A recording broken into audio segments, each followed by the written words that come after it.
c'est vous dire simplement, mesdames et messieurs, que quand vous prenez un médicament, évidemment, il est important que vous compreniez que si ce médicament est pris à jeun, le foie va prendre ça de plein fouet. Donc d'une façon générale, il faut prendre des médicaments au moment des repas, et notamment pour les feralgan, et notamment pour le paracétamol, qui est un médicament qui est pris par certaines ou par certains comme des bonbons.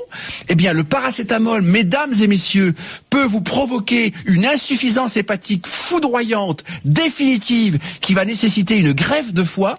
Donc, le paracétamol, c'est jamais entre les repas, c'est obligatoirement pendant les repas.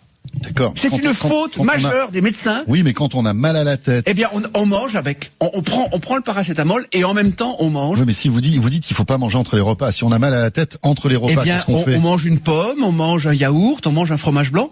Avec, ça permet d'accompagner et de préserver le foie de Nipastase. Parce que si vous voulez, je connais des patients. En gros, pas de Doliprane à jeun, quoi. Voilà, jamais. Pas de paracétamol entre les repas. Et si vous prenez un paracétamol. L'ibuprofène, même chose. C'est pareil, c'est encore pire. C'est une bombe nucléaire. Parce que c'est pas le fait de prendre un ibuprofène comme ça dans la vie. C'est quand on prend de l'ibuprofène, il y a des gens qui en prennent, mais vraiment tout le temps.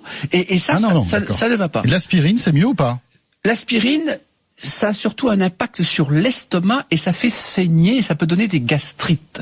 Donc les aspirines à 1000 mg, n'en parlons pas, parce que là, non, mais on a mal à la tête, par exemple. Vaut mieux prendre.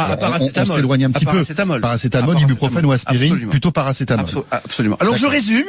Évidemment, boire de l'eau. Évidemment, laisser reposer le foie entre les repas. Évidemment, diminuer les sucres trop rapides et plutôt que du riz, prendre des pâtes, par exemple. Plutôt que du pain blanc sans aucune qualité, prendre du pain complet. C'est évidemment du gras, c'est de l'huile d'olive, c'est du poisson, c'est éviter un excès de fromage ou un excès de beurre, mais tout en mangeant du fromage et du beurre. C'est évidemment, comme je vous le dis, ne pas prendre trop de médicaments, car au-delà de 4 médicaments, les transporteurs sanguins, dont le foie est un activateur, ne peut plus transporter les médicaments. Donc, sur 10 médicaments, le foie va en transporter que 4. Donc, de toute façon, il y a déjà 6 médicaments à jeter. Et le foie doit les métaboliser pour les ramener au rein. Et quand un foie ne fonctionne pas, c'est une insuffisance rénale.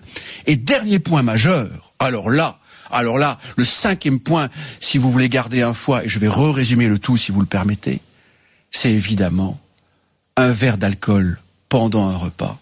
Et le foie est un organe qui ne supporte pas l'alcool. C'est-à-dire que ça détruit tous les réseaux structurants de la fonction hépatique. Et évidemment, quand les réseaux L'alcool est l'ennemi du foie. Ah, c'est le premier ennemi du foie.